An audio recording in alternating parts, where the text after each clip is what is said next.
Hi everyone, it's David here from Kinetyca. Today we are talking about some exciting topics when it comes to AI and LinkedIn and personal branding. And for that, we have invited Marie Olivie. She's the CEO of a famous marketing brand that you can see here on LinkedIn all the time. And we are excited to this session today. Hi Marie, how are you doing? Hello, David. Thank you so much for inviting me. I'm fine. I hope that you are fine too. And thank you so much for this opportunity to speak to your audience about LinkedIn. Yes, thank you very much for your time. There are some exciting topics actually today that we want to discuss. So we are recording this in April 2026. More than half of LinkedIn is now AI generated. The algorithm just went through its biggest overhaul ever. Most founders are still posting like it's 2021. And Marie built $1 million agency on one platform. No ads, no spray and pray. Marie, what is everyone getting wrong about LinkedIn right now?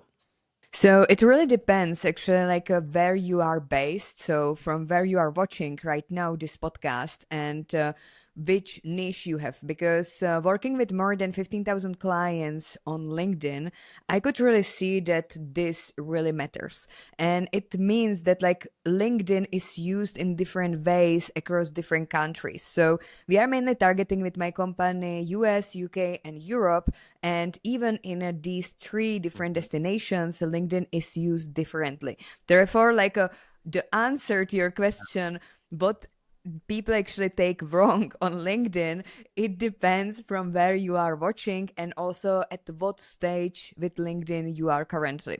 Yeah, I get it totally. I think in any case, many people are really struggling with this, right? They really want to be out there. They want to put posts out there. They want to put content out there, but they don't know where to start, how to begin, and how to do it. And at the same time, you have AI now, and it's so easy to create posts basically in seconds, right? So and this brings us actually to the first topic today. 54% of LinkedIn is AI written, right? And the platform is punishing it these days. So we know that more than half of LinkedIn is machine written. The algorithm detects it and suppresses it. And but you yourself, you have an academic background in AI ethics, right? So how do you do this? How do you use AI in your agency every day without triggering this penalty, without running into this problem actually? Mm. Yes, you are right. So I'm actually by background IT engineer with focus on digital policies, AI ethics, and also I have master degree in diplomacy. I'm not coming from marketing background whatsoever. So everything what I'm sharing today on this podcast, it's Mm, really like from business owner mindset and also what I like to even call business asset holder because your personal brand is actually your biggest business asset. And we can also talk about it a bit later. But right now on AI, it's true that a lot of things seems like really copy pasting, really generic, and sometimes like it lacks authenticity. And when we talk about personal brand on LinkedIn, it's really that we need to be authentic. And it doesn't mean that you should give up on AI because AI is really important in upskilling. So we still need to add into our content the human intelligence and our authenticity, but also be using AI because it's for the efficiency reasons. You can think about AI like when we were also shifting from horses to cars. So you are actually right mm, now shifting from one technology to another, being, for example, before you would spend, for example, like 5 hours just to write one post, including design, including captions. But right now, you, for example, are at the airport. Right now, I'm actually calling to this podcast from Portugal, from Lisbon. And I am digital nomad with hyper traveling currently pattern, which means that all the time I am on the move. All the time I am at the airport. Each week I'm in different country. And one tip on how to, for example, do content with AI is that you are at the airport and you just put in GPT, in Claude, or in other models, give me, for example, 5 ideas on how can I make eye-catching educational content when I'm right now at the airport and put there your niche. And immediately, like I'm walking at the airport with my luggage and I'm recording already like my content and then like posting it. So it's right now like really like fast paced. What actually before was the starting point now is like the end point is the starting point. So like meaning that when you are a creative, because we are a marketing agency, we have people, for example, like designers, personal branding experts, we have copywriters, and I can see this as an evolution. Hmm. Meaning that, for example, when I hired a designer in the past, usually like they would use pen, they would use, for example, some digital drawing, and they would submit me a draft, like for example just with a pencil, like showing me like how they would imagine that specific design. Right now, the draft that they're submitting me is already kind of an end result that I'm choosing from, for example, 5 to 10 versions, because they are much faster in using AI. And then I'm saying from these 5 to 10 versions, I like this one. And now use your human intelligence to make it according to my brand, according to my niche, according to my values. And then we are actually working on finalizing the product. So thanks to AI, everything is faster, everything is more efficient. The creativity got even like creativity scaled, and we have to use it. It's just that many people just do the copy paste. They post for the sake of posting on LinkedIn instead of really using LinkedIn as consultation for their expertise. So I'm always saying to the founders, Hmm. just use LinkedIn according to your rhythm, not according to algorithm. Meaning that if you are using LinkedIn for its algorithm, you are just copy pasting from GPT, you probably get 2 likes, 0 comments, and it doesn't lead anywhere. Whereas if you use LinkedIn according to your rhythm, then you put in your calendar placeholder for 15-30 minutes per day from a Monday to Friday, for example, and you use it as consultation to the people who interact with you on LinkedIn, to the people who, for example, post on LinkedIn, give them your expertise. And like this, you will also not burn out because it's part of your working hours, and you don't see it anymore as social media, like dancing on TikTok or like posting random pictures on Instagram. So Yeah, so if I understand this right, I mean, for you basically authenticity is still like very much at the core, and as it always has been, and you just use AI to make the processes in between in order to get there faster, right? I mean, I really liked actually the example you have given with the airport. You're at the airport and you are still thinking about, okay, how can I have this certain the situation that I have right now, and then make some social media content about this, but boost it up with AI, right? So you're still authentic because you're actually talking about something that is happening right now, right? That is I don't know, like maybe you're going to some conference or something like that, and you're just using it on the way, right? Is am I understanding it correct? yes, exactly. Because, like, as a business owner, you have like so many things. You have like a to do list, you have urgent things. In the morning, you wake up, you open your email, and Yeah. there is like bombard of like urgencies and like reply to this. And also, not a Yes. lot of people realize that as a business owner, you need to manage your team, you need to do client success, you need to actually sell your product. Like, there is so many caps that you have. And the more efficient you are, the better. Like, you should imagine it like, for example, when you are cooking or when you are cleaning your house. So AI can actually fasten up everything. And when I'm, for example, saying cleaning, it's like you put as a priorities your task that you can automatize, meaning that when I start to, for example, clean, first I put things into the wash machine because the wash machine can actually clean clothes for myself while I am, for example, making the floor, while I am, for example, doing the dishwashing. So the same is also for AI. And right now it even gets like to another level with a new update of Copilot. So for the people who use, for example, Microsoft and Copilot, this will even accelerate more because the Copilot will have a new release of Cowork, and it will have inside itself even automations. What does it mean for us as content Hmm. creators, for business owners, for people who wants to actually post on LinkedIn?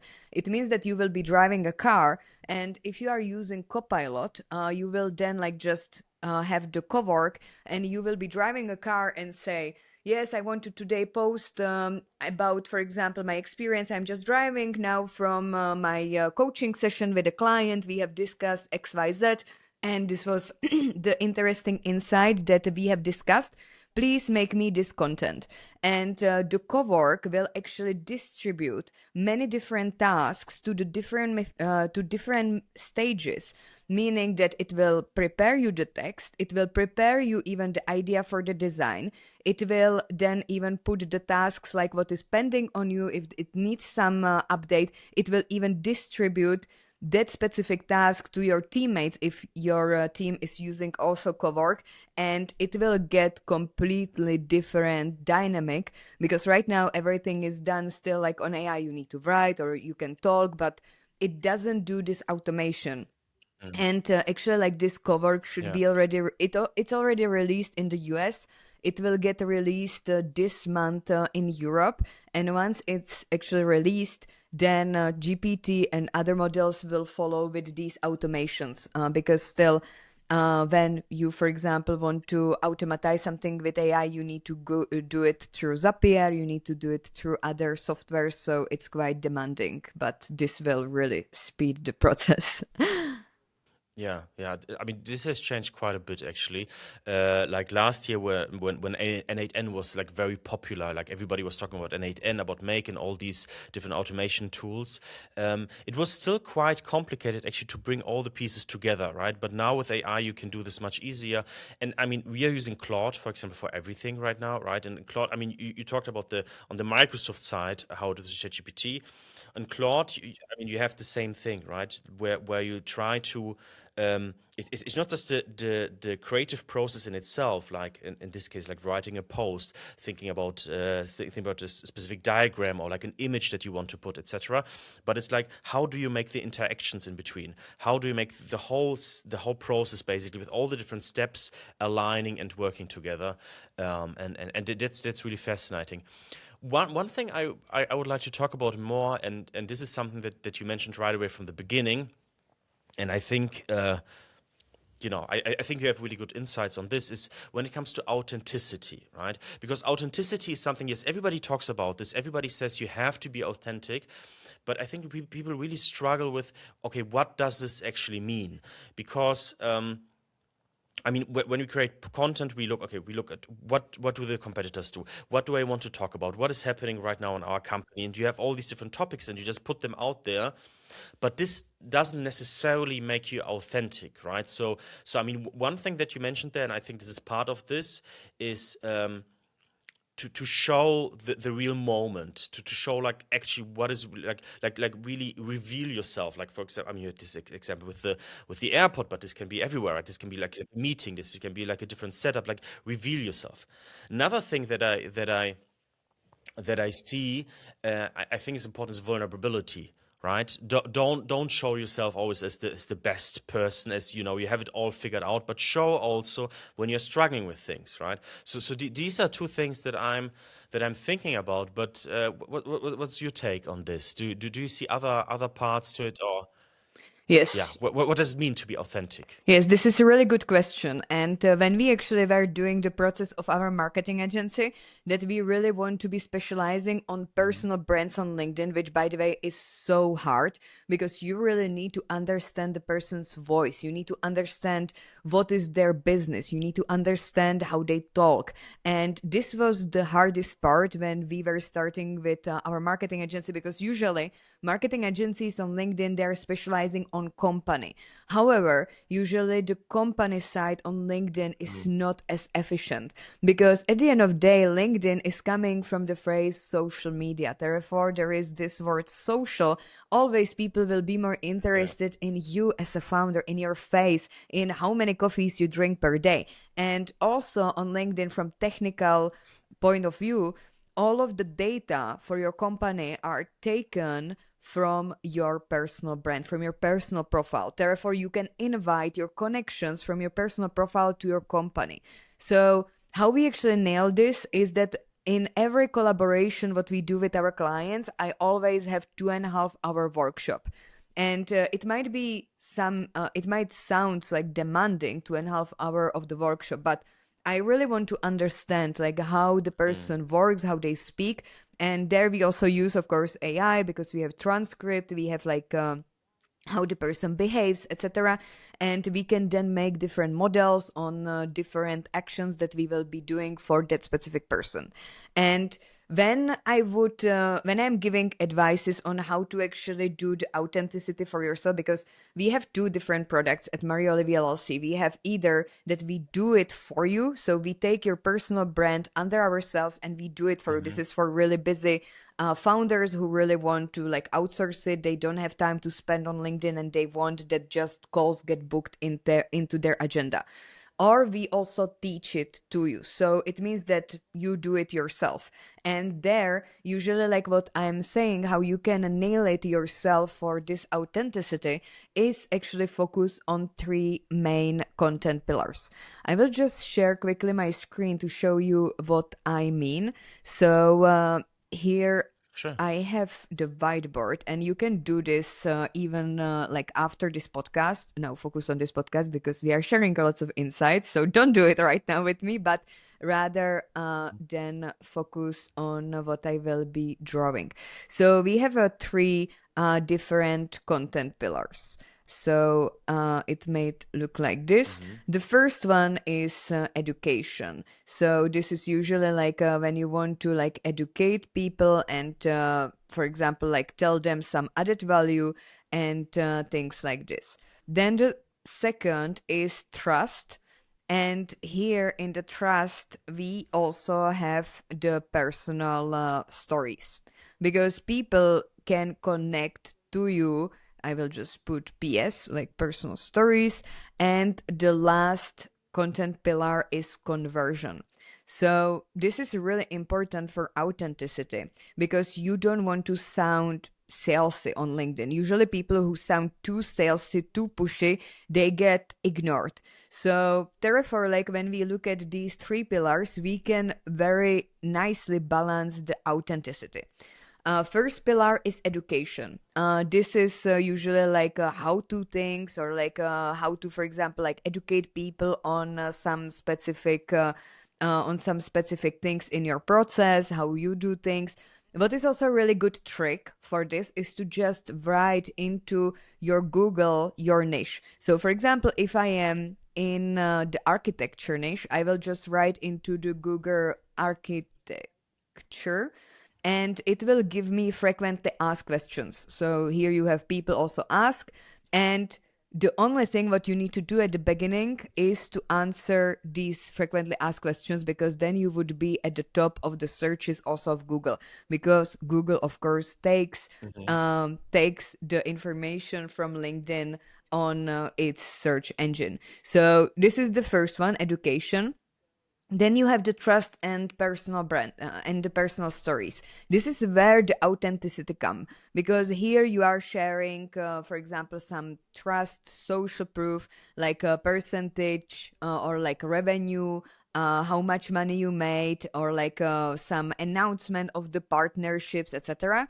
But also your personal stories. For example, I just switched my lifestyle recently, and I'm no longer drinking, for example, 5 coffees per day. I drink just two, and this is how actually my lifestyle improved, and I'm more efficient.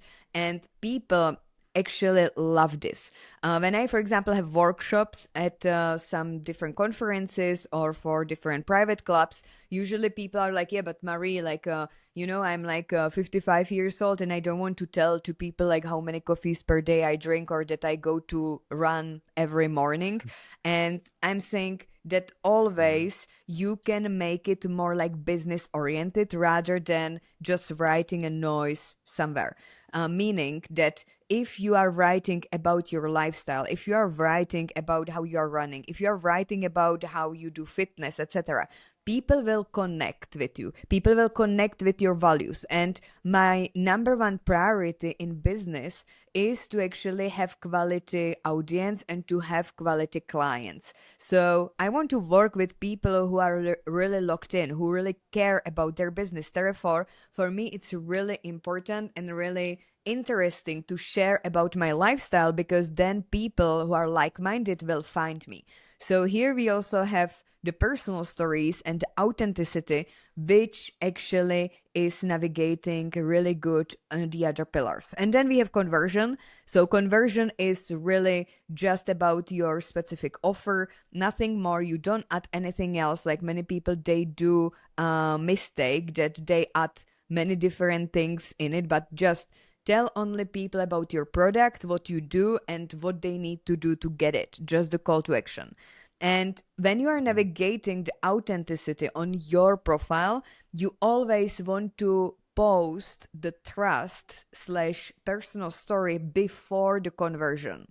Why? Is because trust and personal story always gets the most likes. So it always gets the most comments, the most likes, etc.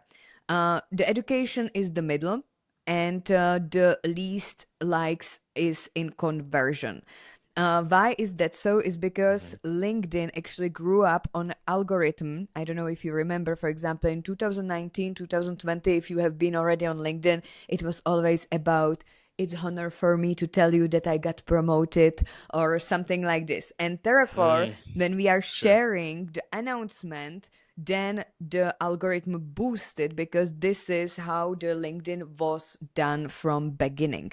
And when we get the most engagement, then and the next day we post the conversion, actually all of these people will then see our conversion post, and therefore we will get even more engagement in it. So this is how you can actually navigate your authenticity and how you can make it more interesting even for people, not to brag.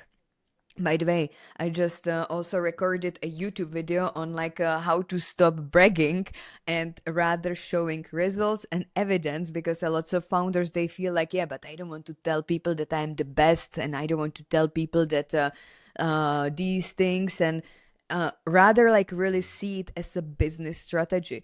Show the evidence, show the screenshots, show the testimonials. You don't need to tell to people I'm the best. You just tell them what you actually have done. That's it. And this is the business strategy. And this is difference Yeah. between bragging and the business communication. Do you tell them sometimes also to be vulnerable, actually, like show also the negative sides? Yes, and it's hard. It's really hard. Usually, like people don't want to say uh, about like their hard times when they're in hard time, actually. But then looking back, like how they, for example, navigated it, and when you have like some really interesting lessons learned, then yes, you should be saying also about these things. How this is also like something that works, for example, for my brand, is that actually I worked a lots of like I worked at lots of shitty jobs, if I can say it out loud. Like for example, I was working in souvenir shops, and I was waiters in the past, and this works so great on LinkedIn because we put before and after, and therefore people can again like see the journey. They can be like, okay, I can do it as well. I can also be, for example, where she is. So it's always like, of course, you can also be saying your hard times when you're in hard time, but be careful to not, let's say, cry on social media, because this is also not really cool for the business. Always think about what is the main objective, what you want to achieve from it, because you don't want to tell to people, hey, I have zero clients, when actually you need clients right now, right? So either like Yes, of save course. this Of course. story in, for example, your Word document or somewhere, how do you feel right now, so that you can then tell it after when you will have clients, and tell the lesson learned. Or you can also do the storytelling, like for example, this is the day number 1 of getting my first 10 clients, so follow my journey, like make it entertaining. Think about the audience rather than yourself, because many times people think rather about themselves, like yeah, this will help me about my mental health if I actually share this with someone, etc. And it's true, but you need to always like make it interesting for others. So what is the entertaining point Yeah. for the people to follow your journey and your story? I think um, this is really a big difference when it comes to social media in a business context and social media like in a personal context. Because in a business context, I mean, at the end of the day, I mean, you want to grow your follower base, but of course you also want to grow your company and get more clients and all this. But when it comes on the personal side, I mean, I think you can see this quite a bit, like people that on Instagram or TikTok, like show sometimes like extremely personal. I mean, as you said, like they become like really emotional there, which on the personal side might even like help them to get followers and all this. But I mean, they don't they're not trying to get clients. Maybe like later on when they will try to, I don't know, sell a shampoo or something with the follower base, then they actually make some, then it's a different thing. But I mean, like the B2B and the B2C world really differ here for sure. Um, I think it's interesting the three pillars that you've shown there. I mean, you had the educational pillar, the personal pillar, the trust pillar, and then the third one was the conversion, right? And you said like, okay, we go first for the trust to the education, and then it comes to the conversion, right? Interestingly, actually, in our company, or like for me personally, I have realized like in the past, um, so what we do, we have a lot of education, and then we have the conversion basically. And in the past I had a lot of the like personal things, also something about my life, about my hobbies, things that I've done in the past and all this. But somehow, actually in my case, I got most reactions on the educational run, right? So I guess maybe it differs from person to person something, but we just realized, okay, let's just really focus much more there on this part. Actually, I don't know, like, what's your experience there? I mean, have you seen in different cases that you have to move it around a bit, or do you say no, the personal side, the trust part, this has to be like the one that you boost up the most? Yeah, it definitely depends like what is your product and what is your niche. So for every niche it works slightly Yeah. different. But also like each of these pillars have different outcome. So for example, if you want to gain followers or connections on LinkedIn, then post more education, because education is adding value to people, and this is how they actually choose to follow you, to connect with you. Whereas if you want to have more likes, more engagement, like where people actually connect, because not everybody in your followers might actually want to educate themselves in this specific topic that you're sharing, because usually on LinkedIn you have some like Yeah. follower base, natural follower base, which means like where you, for example, grew up, it's some certain country, it's some certain continent, these people have certain interests, it's, for example, people from your university, from your first jobs, etc. And this is your natural follower base. And most of these people probably will not Hmm. want to educate themselves in these specific topics, but they will actually comment on the personal stuff. So it really depends, like what is your strategy, if you want to gain engagement, likes, or if you want to rather go for the followers, connections.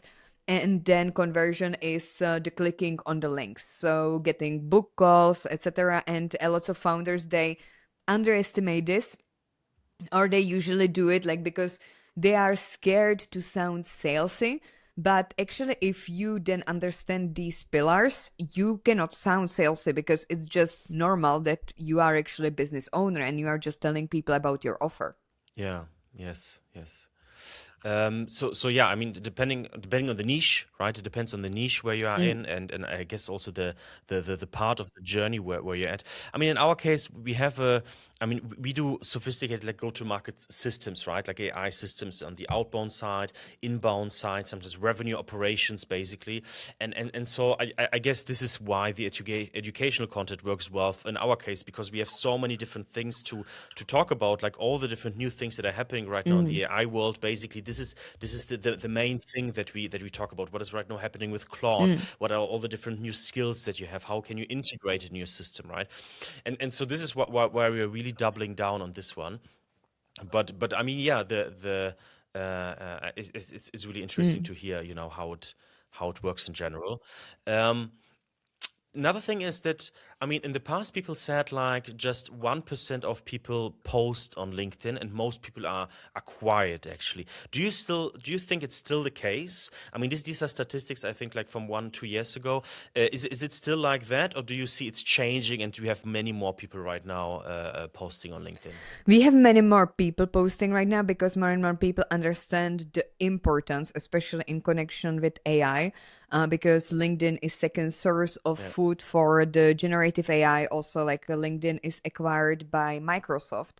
So there it's a big advantage, especially Yeah. for professionals, because if you use Outlook, then you get suggestion for your LinkedIn profile, which is so beneficial, especially in shaping narrative of the people who might look for you or write you. So it's shifting like the use of LinkedIn. So it's definitely different than in 2019 in comparison with 2026. We still have the term that we are using 1% of creators on LinkedIn, because still I'm always saying that LinkedIn is like YouTube before Mr. Beast. So I don't know if you are familiar with Mr. Hmm. Beast, but definitely if I would ask you right Yeah, of now course. with your Yeah. knowledge about like Hmm. how important YouTube is, and if I would ask you, would you actually invest in your YouTube account before Mr. Beast, what would be your answer? Mm. Yeah, I mean, of course, like, but yeah, later you're always smarter, right? This is what I Yeah, say. exactly. But right now we Yeah. have still like 1% of the content creators on LinkedIn. I would say that in reality it's already like higher. It's like 3%, but you can get in this community Hmm. too. It means like you can also become 1% of LinkedIn creators, and you can even do it like within 1 to 3 months.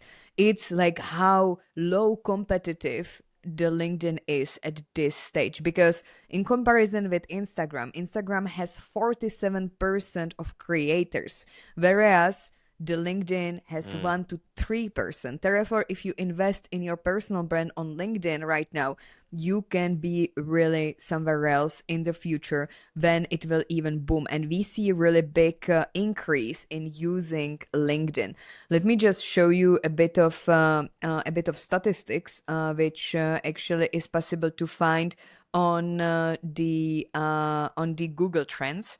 So you can actually like search Hmm. for the different. You can actually search for the different trends, and here we have actually the trend for LinkedIn. So I put LinkedIn, and from 2004 to now, so we see that LinkedIn is now being almost on the peak. So we could see like really big growth until actually, let's say, 2015, but it's really stable. Here I have actually Belgium, but I want to put the whole world, which might look really different in that case. But yeah, so here we have the trend Hmm. for LinkedIn.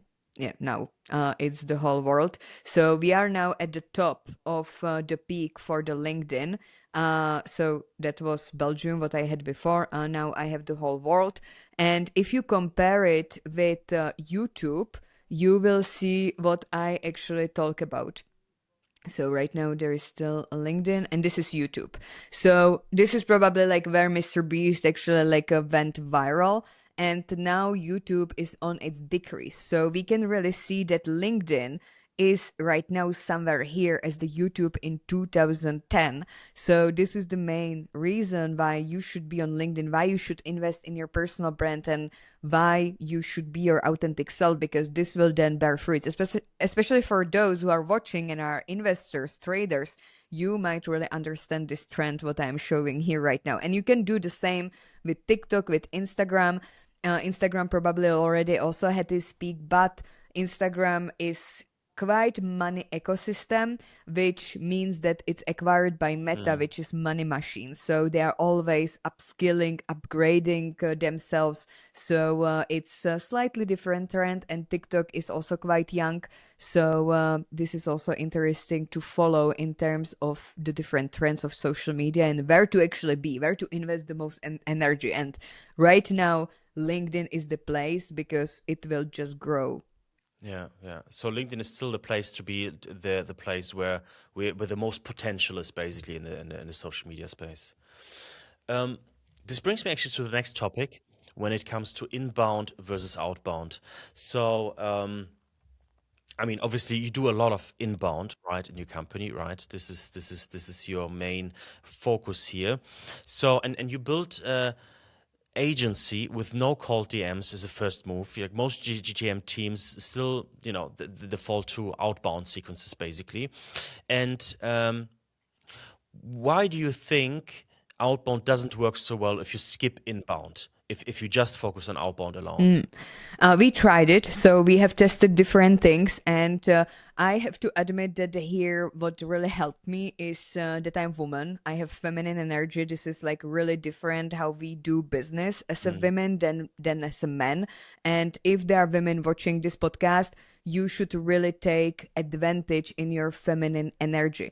And I don't mean like using, for example, your face and like your appearance, but I mean like how you actually approach the world. And women usually don't chase. So for us as a women, like it's draining so much energy to actually chase people, to chase clients, to call, to, for example, send emails, etc. This is more of a man approach to do business. And I was stuck with this for really long. I didn't know what to do. And I was like, there is like just so small percentage of conversion, and it was draining me. And I was like, how can I actually make people to go inbound rather than outbound? How can I actually switch it and do the reverse system, even though I am triggering the people, so that my first action is actually like to go to them, but it feels like inbound. So we actually find out like a quite interesting system, which is like reverse system to actually turn outbound into inbound, just to also work with this. Let me just share my screen quickly. So Mm-hmm. how this works Yeah. is that I was like really thinking about, okay, how can I actually make people to connect with me so that it feels like inbound? Because when I was doing outbound, I was always like telling people, okay, this is my service, etc. And they usually ignored me, they ghosted me. There was like a really small percentage of conversion. And I was like, what if I come up with strategy that will make people feel like that they came to me? So we actually want to completely do the reverse system. So you have the outbound and you turn it into the inbound. Because on LinkedIn, you have a really different functions that a lots of people forget, especially if they are using LinkedIn as CV. And at the beginning of this podcast, I was mentioning that it really depends from which country you are watching this podcast right now, because each country is using their profile differently. For example, in US, we can see that a lot of people, they use all of its functions, meaning commenting, liking, engaging, resharing, etc. But in Europe, it's slightly different, and many times people just have it as their CV. And therefore, like it's really easy to turn them into inbound if you use the functions. Meaning that I, for example, go on LinkedIn and I search for my ideal client. I can do it by different ways, but my favorite is to, for example, like connect the client psychology. For example, my targeted audience are founders, entrepreneurs, usually like who, for example, have like 2 million plus revenue and who wants to scale their company. They're investing in marketing. Therefore, I find certain like Mm-hmm. lifestyle actions or triggers on LinkedIn, that where can I find them? This is for me, for example, Alex Hormozy. So I would go to the profile of Alex Hormozy. I was, by the way, in the workshop with him in acquisition.com in Las Vegas last year. And it was amazing. And here I would go to his profile and I Mm-hmm. would be looking at the comments of his posts. And in these comments, I would find like 99% of founders, because usually founders are actually following Alex Hormozy. And here I would be actually sourcing. So I would like put actually list. I would create, for example, Excel sheet or like a bookmark in your browser where I would put links of these LinkedIn profiles of the people who are founders, entrepreneurs, and who look really serious about building and scaling. And I would really like put the list of, for example, 10, 20 ideal client profiles, list of their URLs of LinkedIn. And for 2 weeks, I would go on their LinkedIn profile and I would comment. I would not send them connection. I would not send them follow. I would just on daily basis be going on their profile and I would comment on the posts that they are sharing. I would put my expertise. And what does it do? If I comment on their post, there is this amazing thing is that like your first sentence, what you have on your profile. So we can see here my profile on LinkedIn, and the first sentence of your profile, which is this, is showing under the comment, which in this case is really like Yeah. targeting personal brand strategies, helping founders to turn LinkedIn visibility into revenue. So like first thing what you should do after this podcast is to actually look what is your first sentence and turn it into action outcome oriented sentence that is actually reflecting your service. Don't put there like CEO and founder or like something generic, because this is really important for this strategy. And when I comment for 2 weeks, they already start to notice like who is Marie. Like they will probably go on my profile. They will be like, like okay, like she's doing like personal branding. And in 99% of cases, people actually then connect with me. I don't need to connect with them. They connect with me, then they send me the connection. And then when they send me the connection, I usually send them voice message because I want it to feel personal. So I just like go on my LinkedIn, I accept the connection, I go to message, I click on the microphone and I just tell them like voice message like, hey, Carol, thank you so much for sending me the connection request. It's really great to have you in my network, and also greetings from my company, Olivie LLC, blah, blah, blah. I will a bit like pitch of the service, what actually we do. I will ask him if actually I can be at your disposal with something, and then ask him an open question, which is actually what brought you to my profile, or like, can you tell me what you do, or something like this, so that we can have natural conversation. Because people do mistake that they just always send connection to the founders that they want to like acquire as a clients, and then in the first message immediately they send the links, they pitch, but this usually leads to ignore, to ghosting, to not really accepting connection or something like this. Yeah. So this is more natural way of really healthy relation, because then at the end of the day they doesn't need to be my clients. Maybe there might be some really interesting partnership. They might for example do something really cool that we can like partner up. And LinkedIn is really about this, about conversations, about using all of its functions. And this is also the reason why one comment is actually equal one post. Meaning that right now on your comments, you actually have the number of impressions. So if you, for example, go to here to, for example, your posts, if I would go to the post that I posted today, and I would see actually my comments that I commented on my own post, I can see the number of impressions. So it means that every comment on LinkedIn is counted as a post, and you would be really surprised on that, like we are sometimes getting much better statistics on comments rather than on the posts, and how many people can actually be your followers, your potential clients, just for commenting. And the reason for this, why LinkedIn is doing it, is because they want to create a community. They don't want to be just like a bragging platform where you just like say your successes, where you just like put all of your achievements. They want to create community of people who wants to share expertise, who wants to help each other, who want to collaborate, and really create the professional platform at the end of the day. Great idea here with the commenting part, and also I love it with the voice notes. This is actually something that we also have done quite a bit in the past. Tell me, so what's your take then on AI comments? I guess the whole I mean, it's the thing, right? Not just the posts are actually AI. Very often the comments are also AI.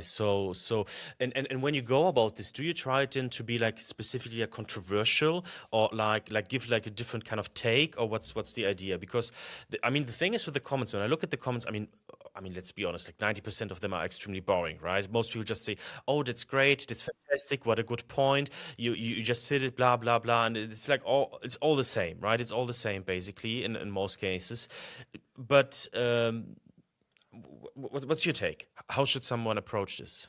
Yes, this is a very good question, and there are so many of them. And sometimes I'm like really like there are even like mistakes, or the AI totally like don't understand even like Mm, my post, etc. And then I'm just making fun of this. mm, Like I'm really just like, if there is AI commenting on my post and I really like see it immediately, yeah, like if it's generic and it's related, then I'm, for example, like answering it for like boosting my engagement.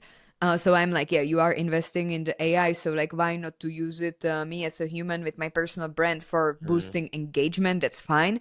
But I mean, it's your pity that you are using AI for it. But there are sometimes like really BS that I am like then like making fun of it, and like I'm just answering like in the comment like I think that AI here went wrong, etc. And I would not yeah, use AI whatsoever. And this is related to my point that you should always, as a founder or the person who wants to build the personal brand, you want to do it on your rhythm, not on algorithm. So it means rather invest mm, less time into commenting, but to make it really specific with your expertise. Because if you are just like answering like good insight or I like that or congratulations, then people are like, yeah, yeah, thanks. You are actually boosting just their post, but you are not using it for your business strategy. So AI comments doesn't exactly. make sense whatsoever, because AI will always make these generic answers, which might for some time boost your profile views. It might for some time, for example, give you bigger engagement, but in the long run, in the long term business strategy, you will just burn your profile completely. And I actually have a client who came to me last month, and he used automation, so that like he found some like automation software that they want to like automatize LinkedIn for their business purposes, and they didn't receive like a really proper onboarding into what they should do with this automation. So they just bought the software. The support team Yeah, told them like, yeah, sorry, we don't provide support. Your marketing team should know what they should do with this. We have just some generic instructions on how you can set automation. And they just run automation from September until November, and they completely burned their LinkedIn profile. Meaning that like there is zero engagement, zero comments. They even put the people into their profile that are not their ideal clientele. They are like people who completely are out of their niche. And the client came to me like crying, mm, like, can you help us to actually solve it? And I'm like, we can solve it, but this will take time. This will literally, we already did it in the past, and it took us, like, client came to us in February 2025, and we solved it. mm, Like, the profile was clean, and they could start from scratch in September. So it takes 7 months mm, to actually clean the profile, to start some natural engagement, to actually get back the algorithm. So if this happens to you, if because it can happen to everybody. I mean, like if you're not coming from marketing field, if you're not marketer, most probably this will happen to you at some point if you are like doing try and error yourself. This is also like for some people like buying followers and connections and all of these things. If you gonna do this, you gonna burn your algorithm, and then it will take you 7 months of cleaning up without having booked any call, and it will just be much bigger investment for you at the end of day. So in case that you want to know real reasons why not to do this. yeah. I think this is a danger that many people really don't see here. And the thing is, when you see all these AI SDRs coming out, right? You see like, oh, just spend $200 a month here, $300 a month here, and everything will be super easy. You just press a button. We figure out the posts, where your clients are. We get the right signals and then just send to them. And a lot of these tools has become extremely popular. I don't want to put out the names right now, but a lot of these tools right now that we are seeing is they look great on the surface, but when you actually use them, and we use them very in detail, right? Mm. Then we see how often bad the signal is actually that they look going after, how bad the message is actually that they create, how bad the comment is that they create. And the problem is that there's extreme, like a huge amount of noise actually that get generated, which just exactly what you said, right? You can destroy your profile. You can just completely destroy your profile by having this noise here. And so Yeah, I mean, when people sometimes think, oh, well, with AI you can just do everything super super fast. You don't need humans anymore. You just fire them all. Everything is done with AI. No, that's not true. Mm. I can make it simpler and easier. Yes, but you still need to oversee it and definitely don't trust these simple, oh, just pay 200 a month kind of tools and everything will be there. We take over the whole LinkedIn with our AI SDRs. I'm really yeah, I really have a problem with these kind of solutions, to be very honest. And it's not just because we're an agency which actually creates sophisticated GTM systems, which are much much more complicated to set up. But there's a reason for the Mm. complexity. Is there a reason why you need that actually, right? Why it's not so easy just to say, oh, I just do this very fast and then everything just goes to the roof. But okay, so in any case, we are going this direction, right? There will be more AI. We still have to figure out how to be authentic, and this is definitely something that will be always there on social media, like to have this play between these two parts. Um, Now, as the closing question, what is your prediction for LinkedIn and personal brand by the end of 2026? What do you think? What will we see? I think that we will see like a really exponential growth in terms of LinkedIn as well as personal brand, because personal branding is a new marketing trend. It actually started in 2020 with COVID times. So it's really young Mm. marketing trend which even didn't come yet in Europe. So like people in Europe start to now understand what personal brand is, whereas in the US it's quite a standard. So it's even like evolving more and more, and this is the my main prediction is that there will be exponential growth of the personal brands, of authenticity as well as of LinkedIn. Just taking into consideration, because I'm investor myself, I like trading, and I have like investor mindset also, like when I talk about LinkedIn, and taking into consideration how AI is evolving, how technologies are evolving, and how we need leaders in this world, this is just not going to drop. This is just not going to decrease, because when you have AI, like there is so much generic things. You have like a really layoffs from the companies. Like for example, Oracle. I think that there was more than 3,000 employees just laid off, or 30,000. I'm not really sure about the number, but really like there is going to be more and more layoffs. And if you don't really share with companies, with internet, why you are the person who should be handling this specific task in comparison with AI, then you are screwed. I mean, it's not about like that AI is going to take up your job. I mean, yeah, these layoffs are actually happening because of AI, but at the end of the day, it's rather people who can use the AI and who can be authentic. Therefore, if you build your personal brand, if you tell to people what you can do in comparison with AI, because of course, you can also make AI agent who will actually tell you, for example, how to do LinkedIn better, or like how to, for example, make it much more efficient for your business. You can ask GPT, you can ask Claude. You don't need me for this, but you usually need my Mm. personal brand. What have I developed? What try and error I have tried? And this is the main difference between me and the AI, the authentic self, the fact what I have gone through, that I am not afraid of speaking up about these experiences on LinkedIn, on social media, and you also have connection to me, because GPT will never run with you in the morning. GPT will never motivate you, or it will, but it will feel really generic. But if you really relate to somebody's personal brand, then you are surrounding yourself with people who actually are even like supporting you to be better. So having a personal brand is actually the number one weapon against the AI, and you are going to use the AI for your personal brand, not vice versa. So personal brand and LinkedIn gonna go exponentially up, because also LinkedIn is owned by Mm. Microsoft, and is also food for AI, so there is no point that it would drop. Yeah. Use AI, but stay authentic, right?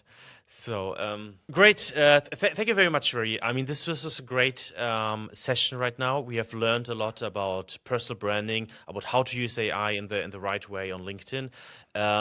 Yeah, thank you very much for joining us. Thank you so much, David, and thank you all for watching. And be on your rhythm, not on the algorithm. And I will see you next time. Bye. See you next time. And to all the viewers out there, thank you for joining us to this session and hope you have learned a lot. Bye. See you next time.